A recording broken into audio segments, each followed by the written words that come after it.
they will lose the fights for sure. Pero if they outplay their opponents, kung narin na-pick apart nga nila kalaban, that will be great. Aljus, gusto ko lang mabilis na sabihin, this is a hero na sinabi sa akin ni Kuya Doggy kahapon, nakakatakot sa kamay ni Coco for sure. And I think that in this specific match, Coco will have the best time of his life. Yep. But for you guys, what are your predictions? Nakita nyo na yung draft. Sino sa tingin nyo yung mananalo sa para sa teams na to? I'm going for Bren in this one. Reaches the battlefield. Split Smash screen. them. As we can see, All troops deployed. what's happening here. Lisania, Few, Rebo going to the mid lane, and They switch yun. lumang bago. Si Yuji pa rin yung Esme rito kasi tinutok niya yung Franco kanina. Pero yun na nga, pakilala mo natin, Kuya Butter sa side ng Cignal, Ultra, Tets on the ground, Bisanya as the Kalita D on the Alice. Pero bago natin pakilala yung natitirang Cignal Ultra dito, Coco, sinuntok lang naman, and Few sa kanyang show, Yaku on the Hayabusa. For the side of Bren, it's going to be Rebo on the Harris. Hayes will be the Akai. Payne as the Franco. Coco, Aljus. Ito na sinabi sa atin. And Yuji will be the Esmeralda. And Few! Pinatikim ng sapak dito si Coco agad. Oo, ang sexy naman. Sabi ni Few dito, tara suntukan na! Huwag na mag-ML, suntukan tayo dito. Pero sa ML lang naman sinusuntok. And it's surprising na ang gumagamit dito ng Grok ay si Tets. Seeing that D is actually the better Grok player out of these two. Pero ang sinasabi lang nila dito, they don't really use Alice as a mage. Sinabi mo nga ito kanina, di ba? There Nung, is utility. Draft, yes. Utility, Alice to for Cignal Ultra. I think that's to answer yung team fight superiority ng Bren Esports dito. Kasi kung titignan mo, there's so much damage. Pero ito, nakahuli si Payne. Pero makakatabo naman siya dito. Cignal Ultra, maghahabol pa ba? They just want the buff dito for both sides. Muntik na, mabuk. They just actually wanted to go for the steal, pero knock-up after knock-up, Hayes dito trying to get away. Flicker in, only fast. Sinikmuraan. Oo.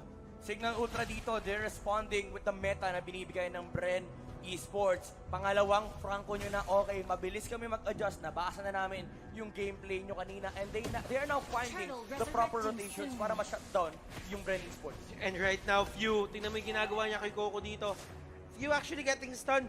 Sayang yun, if ever man hindi siya na-stun doon, he could actually go for more aggression kay Coco. And ito lang naman yung kailangan mo gawin kay Aljus eh. Huwag mo siyang pakuwain na stacks. Just try to see or just try to harass him at a point na hindi pa siya nakakuha ng enough stacks. Kasi in terms of trades, he will never win. Yep. And I do like yung ginagawa ng Bren Esports dito, no? They panel Harris on the mid lane para lang makuha niya mas, I mean on the top lane, para mas mabilis niya makuha yung level 4 to find the earlier rotations against Cignal Ultra. Kasi again, looking at the lineup, kailangan nilang i-shutdown kagad to. Pag umabot na late game, nakakatakot yung Hayabusa. And wala nga namang pushing, medyo kulang yung pushing capability ng Cignal Ultra. Pero nakakatakot pa rin yung late game prowess nila. Look at the levels dito. Rebo is at 5. Everyone from Cignal Ultra is at 4, except Yaku, kaka-level lang niya. Payne is still at level 3. So this is the economy in terms of XP na pinapakita na sa atin ng Cignal Ultra. This is their trademark rotation. Yep. Ito. Turtle for Cignal Ultra. Bren Esports will look to contest. There's a mark here on Tets. Nakuha pa rin. Nice! Kanito yung Turtle dito. Pero ito, lalaban yung Bren Esports. Mapapatay nila sa crack. Tuloy-tuloy, hinahabol si dito. Bawal katamakbo. Pero napatay ni Alice. Si Aljus dito. Yuji tumatakbo. Akai shutting down. Di Karita. Hindi pa tapos si Rebo dito. Hahabulin pa niya yan. Pero merong tao din sa likod. It's Few chasing down Payne. Pero Yaku will just force Bren Esports away. And Yaku just wasting time there. Don't really think na dapat nandun lang siya. He was trying to protect. Sabihin natin dito at show na mas mobile sa kanya. If he ever just push the lane out, that could have been more damage on the mid lane tower. Yep, Bren Esports dito sa may top lane will look to push. Pero ito, merong din namang utility again si Alice. Ito yung sinasabi mo kanina, yung utility Alice ng Cignal Ultra. It is to stop Bren Esports from taking those early objectives because of the sustain. Yes, and kung papansin niyo dito, in terms of Bren Esports, they don't have sustain. The only sustain that they have is the shield sustain na nagagaling kay Yuji. Pero hindi yun tumutulong sa lahat ng teammates niya. Yep. Sa kanya lang yun. Bumaga Cignal Ultra, pwede sila mag-play around dun sa area ni Alice. Yes, sabihin nating makunat yung Esmeralda, pero anong gagawin ng Bren Esports kung hindi nila pansinin si Yuji and patayin nila yung natitirang apat sa side ng Bren Esports? It's actually very refreshing for me to see Yaku go for the Hayabusa. And D! right now, D just going in. And wow! Ang snappy. Yep. Ang snappy nun. Ina-abuse na talaga nila yung every time magko-cooldown yung ultimate dito. Again, ito yung condition ng Cignal Ultra. Every time may territorial control ka with the ultimate of the Alice, you can find pickoffs on the side of Bren Esports. Kasi ano yung sasagot nila? Sa Aman Force, yung ikot ni Hayes, yung sayaw niya, asan yung team fight? And tignan mo kung gaano kataas yung game IQ ni Few dito. Just knowing how to play these heroes. I mean, kaya nga nagkaroon sila ng onting exchange dito. Kasi ang sabi nila is Yaku might actually go for more mages this time around. But still, Few, nasa same dimensions pa rin sila. Yaku still going for the Hayabusa, Few going for the Cho. So, ang daming pwede. And Cignal Ultra dito, they know that they have the level advantage. Alam nila, lamang na lamang sila dito against Bren Esports. You will not be able to take this turtle for free. Sabi nila, dito and Tets is now looking to position against Bren. Hinahanap nila yung proper opening. They want this turtle as well. And sa mid lane naman, nag-confirm lang si Ako dito. UG will look to rotate. Sabi niya, tutulungan kayo mga kampi ko. This is actually right. Wala si Coco dito and Coco just giving vision sa mga kakampi niya. Going for the Hayabusa. Mid lane and turret is destroyed. Harris mga kaibigan and Rebo. Rebo just actually taking down Hayabusa dito. But right now we're seeing Desanya with the knock-up. It's there. Rebo with the intercept. At makakatakas ni Desanya but still, Oh look my at God, the Desanya move! going in. Zaman Force pero nahuli siya dito agad mga kaibigan. Few trying to go for Coco and mega kill on Few. Ito na yung sinasabi natin. ML na ML si Kuya Few dito, Kuya Butters. Grabe naman, Bren Esports looking to push this bottom lane. Pero napakakunat nung utility na Alice. Pero pakapatay pa rin naman yan. Pero may punish, mapapatay yung Akai! And D! Oh my God, Cignal Ultra, kahit napatay si Alice doon, it was a trade-off. Masayang masaya na siya doon. And Few just actually staying there near the brush. And Pain. Nakorner naman si Pain ngayon. Bakit ba ang hilig ng mga player natin ngayon na nakukorner sila?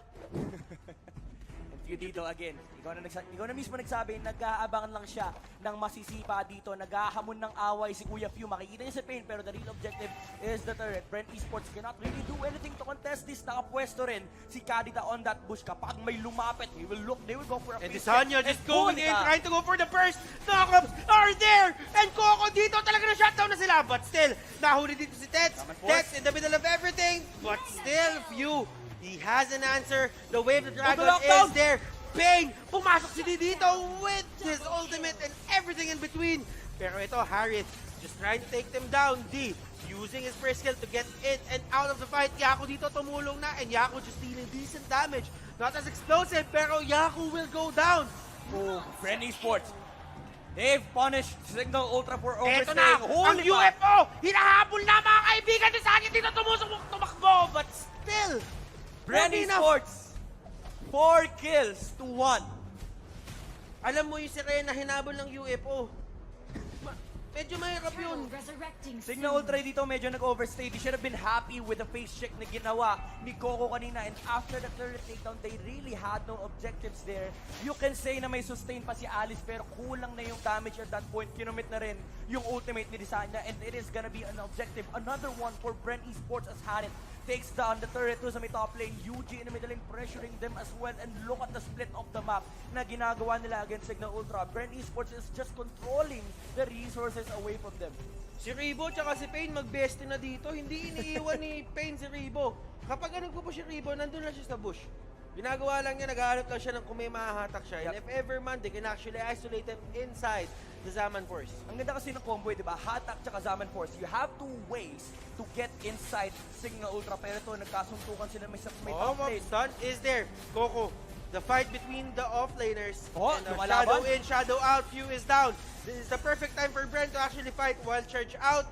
And they might get another objective here. Probably not the Lord kasi si Aljus is nasa taas pa. Doesn't really have the ultimate kasi kakagamit niya ng Kayako. Ganda nga na ginawa ng Bren Esports dun eh. They know na wala nga si Yako on that team fight and they found the perfect opportunity para mahuli si Pew dun sa may bandang Lord area. Cignal Ultra, they lost a hero here and Bren Esports might look to capitalize once again. Yung punishment ng Bren Esports dito sobrang taas pa rin. So, ibig sabihin, if they know, alam nila yun. Tama ka dyan. Pagtugma. Pagtugma, tama. Rebo, ito lang talaga eh. The game plan for Bren Esports is to not fight into the wall na meron dito yung Cignal Ultra, literally just because they have the drop. Oh, hey. Bren Esports, on the other hand, they're just taking down towers, trying to take down the objectives. And that's the idea. That's the main idea dito mga kaibigan na hindi nila bibitawan sa Cignal Ultra. They know that Cignal Ultra needs a lot of farm and at the same time, Aljus needs the stacks as well. Not really the items but more on the stacks. Yep. Kasi 154 on the Aljus is... Yaku! Yaku dito, just trying to get away. He's even using mga kaibigan yung kanyang Hurricane Dance dito, but they actually mistime Yaku there. Here comes the wild charge. Ribo in the middle of everything, and D using his ultimate, just trying to stay in and out, pero, nahuli ni Pain si Yaku, and the flicker in will actually pay off. After the takedown, Coco, Bren Esports, they found Yaku and lalaban pa sila dito, Yuji on the backlines. Pero the real target from Few is on the top lane. It is Ribo sa kanyang harit and mapapatay nila yun. Isunod mo na yung mga heroes ng Bren Esports. Masyadong masakit yung throw natin. Another ultimate coming in from this Alice. Pero Haze, sumasayaw na sa gitna. Pandango, Bren Esports, kailangan yun mag-back. And Bisanya will just clean up the Akai here. Hindi pa sila tapos. Naghahanap pa ng target ng Cignal Ultra dito. Pero medyo malayo na si Pain tsaka si Yuji. Yun yung pinaka-weakness ng lineup ng Bren Esports dito. Alam nila na kailangan nila matake yung fights na pabor sa kanila. Kasi yun yung kahinaan ng isang Franco. If Franco gets in the middle of everything na force engage siya, you need to choose kung sino yung huhulihin mo agad just because alam mong hindi kayo pwede magpa-initiate ng ganong kadali. Yep. At the same time, kailangan mo mag-reposition. As much as possible, you'd want to be the one initiating team fight. Yes, nahuli mo si Yaku pero hindi kumonekta yung sayaw nung Akai. And at that point, Cignal Ultra, medyo chaotic na yung team fight and it is favoring them. Kasi kung titignan mo yung mga heroes nila dito, they have sustained from Alice. Wala siyang pakialam kung nasan man siya sa team fight. You have a Grok. Kung magdikit-dikit kayo sa bato, talagang makunat yan. And Cignal Ultra, they can dictate team fights against Bren Esports, lalo kapag walang maharap na proper target si Pain. And even using the ultimate just to spot out Cignal Ultra players here, ayaw nila dito magbigay ng isang easy lord. Kumbaga ito lang yung pinaprovide ni Coco as of now. 164 siya, he's just trying to give vision ng kalaban. And Few, parang may magnet si Few kay Coco. Oo, sabi niya may pangit dito eh. Grabe ka naman. Pogi. Hindi naman ganun yun. Yaku, trying to split push pero nahabol talaga siya ng Bren Esports dito. They know they have the capability to take down si Yaku. We might see an engagement here from Cignal Ultra pero tumalon lang si Haze. He knows medyo ligtas siya and hindi madi-displace si Akai dito. Okay, so at least for the side of Cignal Ultra, nasa kanila pa rin naman yung lamang. Aljus just pushing the lanes. Pero ang ginagawa niya lang dito, there's this certain point sa mapa natin when he almost hits the river, umaalis na siya. Yep. He TP's out. Alam niya na kailangan niya ditong i-limit yung kanyang farming just because ang dali umikot ng Cignal Ultra dito and may isang tao na naghahanap at naghahanap sa kanya, which is Few. Exactly. Ilang beses niya na nakita yun, ilang beses na siyang pinuntahan ng Cho sa may top lane. So alam na ni Coco na siya ang primary target ng Cignal Ultra dito. You'd want to shut down si Coco in this game. Bren Esports, you can take this definitely sa late game. Pero Cignal Ultra, nahuli. Ito, nahuli nga si Initiation. Wild charge inside and they actually disengage dahil na nabato ni D yung kanyang ultimate. That's the thing about Alice. Kailangan mo siya patayin ng sobrang snappy. If you don't, kailangan medyo umalis na kayo just because the control that will come out from the Alice, medyo mabilis yung cooldown ng kanyang root. Yeah, tsaka ang daming mo kinocommit na resource mula sa Bren Esports. As much as possible, yun nga yung ginagawa nila kanina, lahat ng kailangan nilang ibato, lahat na pupunta kay Yaku. And that is the clear condition for Cignal Ultra. They want the chaotic team fights. Kung hindi man masunod yung mga gusto ng Bren Esports, yun yung time na lalaban yung Cignal Ultra. And Ribo, pareho sila ng sabihin na natin, Ribo dito, nasa parehong sitwasyon siya kanina din sa kanya. He got a lot of kills, pero hindi pumapabor sa kanilang objective. Yuji dito trying to run away the Esmeralda, and this is the perfect pick-off. Kung gusto nyo lumaban mga kaibigan, mamaya-maya, nahuli si doon. But still, hindi nahuli si Alice doon, but he can get away. Coco, on the other hand, is just pushing on the top lane, pero Hayabusa going head-to-head against Oh my God, Bren Esports! And ang pagbangon ng api, Coco getting back at Yaku, mga kaibigan, para sa lahat ng ginawa niya. Again, with the information given to them, yung Hayabusa na si top lane, he was defending against the Aljus. Kahit pa lumalaban yung Cignal Ultra dito, they were looking to kill Yuji. Sabi ni Pain dito, sige, huhook ko yung Alice and we will still get the upper hand in terms of objective doon. Nakapatay pa yung Bren Esports and Cignal Ultra will look to contest yung Lord ng Bren Esports dito. Pero the knock-up is there. And Tets trying to run away. Oracle on the other hand will come out from the Esmeralda. Hayes here. And medyo nag-hi hello sila dito ni Kuya Hayes. Oo, ni Kuya D. nag-aambahan lang yung dalawang teams natin at this point. Just trying to control this area near the Lord as much as possible. Both teams, they want that objective. Pero again, for Cignal Ultra, kahit tumatagal yung game, medyo masaya sila. They're scaling in terms of heroes here. Kahit masabihin natin, they have an Alice that is still a utility na napakahirap patayin on the side of Bren Esports. Ang daming resources na kailangan nilang i-commit para lang mapatay nila si team. If you're Cignal Ultra, if you're a Cignal Ultra fan, medyo kailangan masaya kayo dito eh. Because looking at the net worth earlier, may dalawang nasa 10k mark na sa kanila, Few and Yako. So that means they have more chances of winning. Pero Bren Esports dito, as we've mentioned earlier, in terms of macro play, they are the kings. Yep, and look at here, 4 heroes in the middle lane for Bren Esports. Wala yung Aljo. He can follow up naman with his ultimate, pero Few is just trying to control Coco, making sure na walang Aljo sa team fight na pwedeng ibato ng Cignal Ultra dito sa bandang Lord. And ayun, nag-aamba lang sila, pero dalawa na yung heroes ng Bren Esports dito. Few, he might fall here. And they want to fight this, mga kaibigan. This is a 3v4 situation dun sa may baba. They can actually take this. Tets will go down. Pain, mga kaibigan, going 1v1 with Yako. And here comes Hayes. Hayes dito just trying to get away. Oh, and Yako will take down Pain. Pero may sagot si Hayes doon. Kinorner na naman, Kuya Butters! And Isa Disanya niya? rito, mahuhuli pa ni Ribo. And Ribo getting chipped down. Pero sabi niya dito, I will get that kill. Thunderbelt on the Aljos. And they go straight for the Lord. Pero may tao na nag-aabang. May nag-aabang. Kaso wala siyang buhay. Eh, he has his ultimate. Yep, pero Doesn't tingnan care. natin kung makokontest. Asan yung mga heroes na... Eh, alam ni Yuji! Huli ka, Nice! boy! Ba't ka ni Yuji? Oh, Hindi may ka isa si pa taas. Falcon, pero huli ka. Eto, Jace Pate, nag-aakol. Alien! Oy, life steal. Tamang life steal ka lang dyan, oy! Bren Esports, even though the information was already abused by Cignal Ultra, dalawang heroes sa may top lane, sabi nila, lalaban tayo, pero Bren Esports, they still managed to take the team fight away from Cignal Ultra. And right now, for the first time in forever, they have tasted the gold lead for Bren Esports, and they are now pushing in front of the middle lane turret ng Cignal Ultra. Hayes, talagang umaamba na lang siya dito, subukan yung lumabas. Alam mo yung ginagawa ni Didon? Wala naman siya eh, nakatambay lang siya dun eh. Binato siya ng star. Sabi ni T, oy, teka, nakakita ako ng bulalakaw. Yun, nag-iisang star na ayaw mo kunin. Oh my God! RG, D, getting caught out! Winter Truncheon na to sa may gitna! Patay Willing pa from the rin! ultimate! The silence is there! And right now, Bren just marching on with the Lord!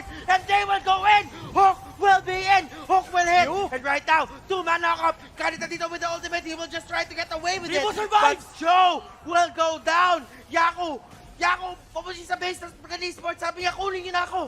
Kunin niyo na ako! Tamang linis ng wave, hindi ko na kayang protektahan to, and Bren Esports, they will take all the objectives that they can, and mukhang tatapusin na nila ito. Coco is diving deep para mahuli si Yako. Hindi pa nila mapatay, they can still chase though, pero ito, delikado. Ribo will land the Zaman Force, and mapapatay pa rin nila si Yako.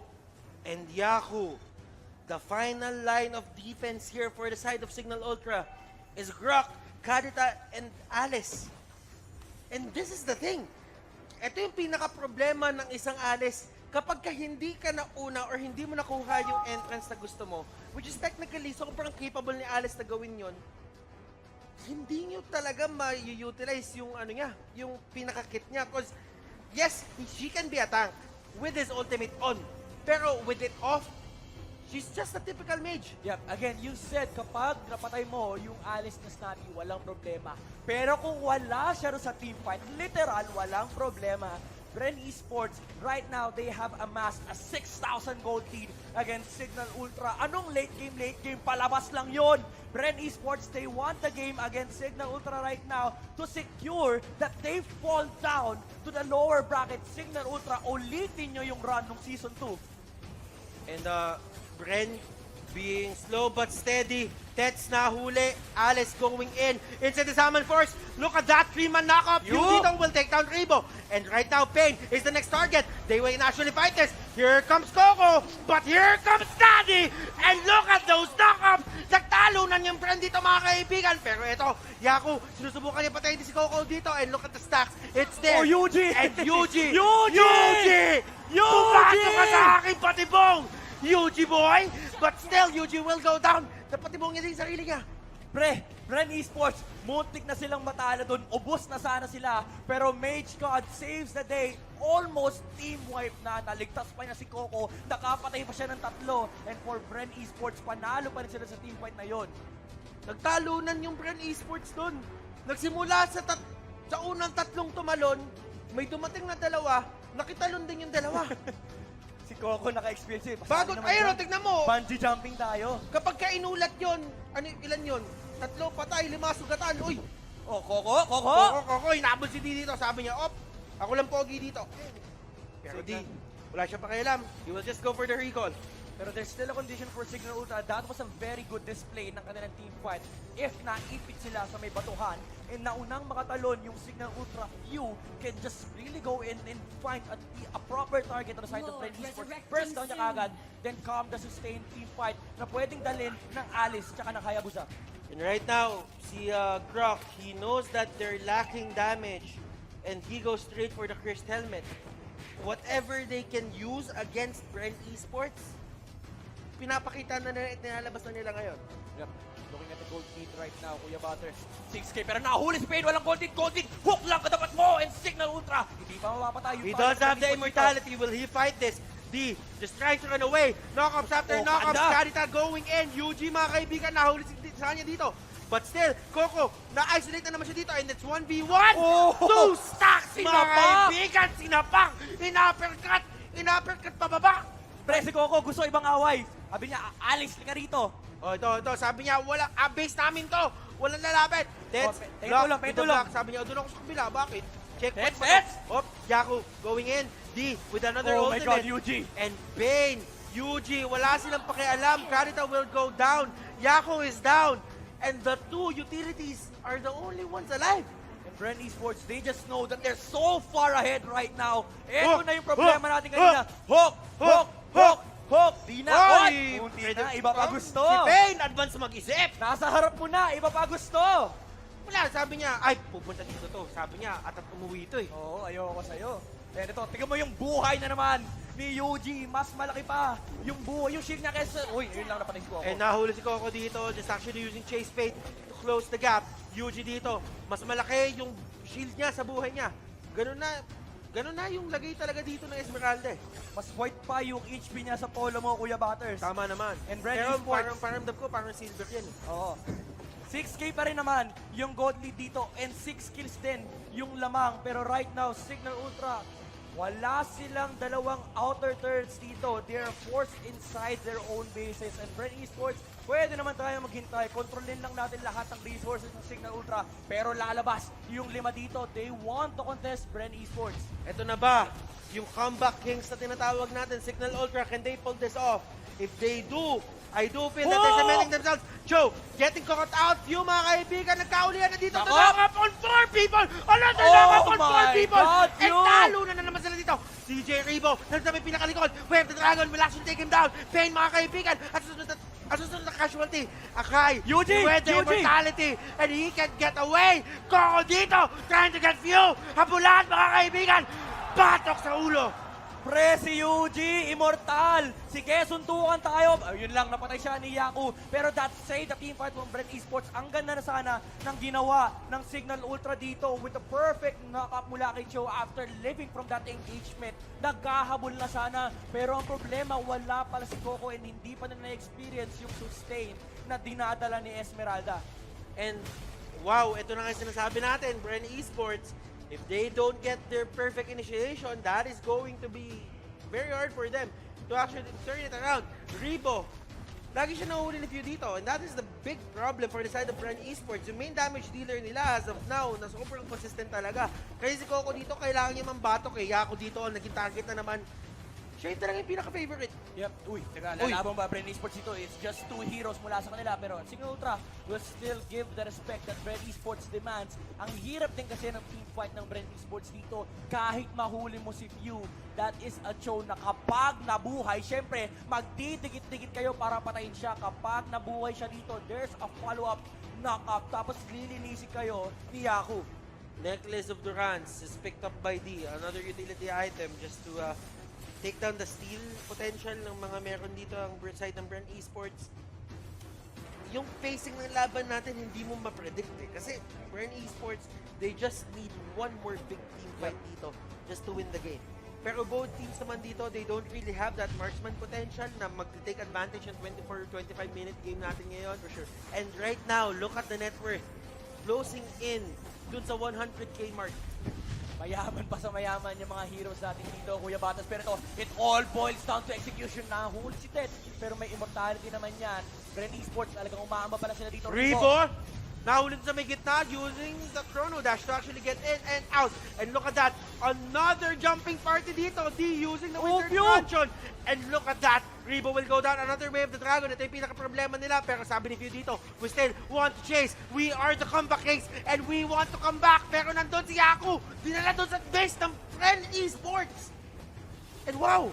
Dalawa na lang sila dito. Di pa tapos. Dalawa na lang lalaban sila pa. dito. They need to go back. And that is the huge, The hook meter. that is the big problem mga kaibigan. Few with the way of the dragon. He will actually push out Coco. Wala nang panghabol yan. Malayo And yung mga tropa niya. Yaku, they will get away. They will get away unpunished. Yep, and Cignal Ultra, they just find ways para makalaban dito against Bren Esports. They always finding the initiation, the jump on Rebo. Few is very consistent on his target selection. Priority niya si Rebo dito para hindi siya makapaglapag ng napakagandang Zaman Force and control the team fight of Bren Esports. Now, Cignal Ultra, kanina pa sila dito. They're just contesting the Lord from Bren Esports. Alam nila kapag natapos to, lamang ang Bren. Pero ito, lalaban na sila dito. They know na mahuhuli nila si Yuji. Pero medyo makunat yan. Isama mo si Pain. And this might be different for Cignal Ultra. And right now, Hayes is trying to position himself. Hurricane Dance still hasn't been used. The knock-up is there. Yuji falls Hayes, down. mga kaibigan, nahuli din dito na knock-up shot. 3 are immobilized here from the side of Bren Esports. And D will just dash away. Yuji falls down, Pain falls down, pero that is Yaku on the side of Cignal Ultra. So magre-relax muna yung Cignal dito. Hihintayin lang nila mabuhay si Yaku. 40 seconds wala yung mga main damage dealers natin dito. Although buhay si Ribo again, kanina pa siya sinusulong table ng Bren Esports. You'd get the advantage in terms of taking the fight against Bren Esports. Nag-iinit na ang ating mga player. Nakita nyo kanina, sobrang focus nila. But right now, it all comes down to one major fight. Berserker's Rage, nakakuha ni Rebo dito. This is a game of 6 slotted heroes. Fully stacked na, si D na lang. Ako po, kompleto na. And ito na, hindi na Mobile Legends lalaro natin dito. Mobile Legends RPG na to. Mobile Legends endgame na to, Kuya Oh, Batres. ito na, pero nahuli si Coco. Wave the Dragon is a bit skewed. He will still try to go for the kill. The immobilization is there. And Yuji? Few actually using Shunpo to dodge the hook. Pero ito maghahabol ang Bren Esports. They know that Cignal Ultra just burnt a lot of spells on their side. Coco, wala pa siyang minamarkahan, mag-recall. Pero kakansel ni Dian, mahuhuli siya is dito. Pero at this point, medyo makunat na yung mga targets natin. Kapag malapit yung apat na kasama ng target no, as much as possible, you'd want to give the respect. Few, what do they have to do? Ito kasi yung pinaka-question dyan. Bren Esports, they only need to take one tower. Just this one turret on the top lane to just punish Cignal Ultra every now and then. Bren Esports, they can take the Lord. Pero ang pinaka-kinakatakutan kasi nalaga ni dito, kinakatakutan. Medyo nahirapan ako doon. D, ito yung isang main, this is the main threat for them. Yep. I think Few is doing a lot of damage. Yao is doing a lot of damage as well. But right now, he's getting caught out. And Coco dito with the chase bait, trying to go and chase Few. Pero sabi niya, medyo suntok sa buwan. Yep. Hindi niya Nakahuli kita. ko si View. Hindi niya kita yung iba. And again, sinabi naman ng panel na kapag dumating ka sa late game, it's very hard for Cignal Ultra to actually finish off the game. Pero how it's turning out, sila yung nagpakapanalo ng mga huling engagements. That's why we are in a stalemate right now. Nahuli lang yung isa dito from the side of Cignal Ultra. And this might be the team fight na hinaharap ng Bren Esports. ND, medyo na-silent siya dito. Medyo nahahatak din siya. ND will actually just dash out, mga kaibigan, again. And same process. We're going through the same things time and time and again. But Bren, what will they do? Another suppression dito. Deaths, and here comes the knock-up just to save his body. But Cignal Ultra, they cannot take their own buff. And they want to go for Yaku. Dito is the primary target. And look at that knock-up. 4-man, pero no follow-up whatsoever. Deaths dito. This is the only way, mga kaibigan, para makalaban sila dito. They need to wait for the show. Kuya Butters, nasa labas sila ng base. Nasa harap sila ng base ng Cignal Ultra. And naglo-lord si Coco if they get the team fight here. Pero sabi ng Cignal Ultra, lumabas kayo lahat. Tatlo lang kayo dito. And he's looking for the proper team fight here. And ito si Coco, tuloy-tuloy pa rin sa Lord. Hindi niya sinasamahan yung mga kaibigan niya. And Rivo takes Yaku down. Do they even need the Lord? Now na Yaku is down, Karita is down, I do feel na kaya nilang labanan dito. That's he's trying to contest yung Lord ng Bren Esports. Nahuli si Pew na naman! And Bren Esports capitalize on the number advantage. Cignal Ultra, 3 heroes down and the Lord has been taken. Okay, Lord has been taken and wow, Bren Esports, they're just getting everything that they want. Cignal Ultra on the other hand, medyo nasa backlines na naman sila doon. Their backs are behind the ropes. Malefic Roar will be on Coco. Kompleto na, Kuya Kompleto Butters. Ricardo na tayo dito. Wala nang hinihintay-hintay pa ang mga players natin. The Lord is already out. Bren Esports, as much as possible, you'd want to finish this game in one push. Kudigrai ka nga. And ito, Pain, standing in the front line. Tets is trying to defend against Bren Esports. Ito, papasok si Hayes, looking for the proper team fight. And Throne Rush! Throne Rush! Yung Throne Rush ng Bren Esports! And this might be the winning moment, mga kaibigan. Bren Esports, Ribo! first time nila Ribo! nakita sa quarterfinals. And this might be it. They will win this series 2-0. And Cignal Ultra is heading to the lower brackets. Ribo, wala akong pakialam sa hero. Nandito ako para tapusin yung trono and they get the sweep 2-0 for Bren Esports. Suntok ba talaga sa buwan na makita ko ang Bren Esports na nasa lower bracket? Seems to me that this team, wala talaga silang posisyon dun sa lower bracket. Yep. Even if Cignal Ultra na yung pinakakatapat nila sa quarterfinals pa lang. Sabi nila, walang champion. Doon kayo sa lower bracket, doon kayo sa lason, and we will be sitting comfortably on the upper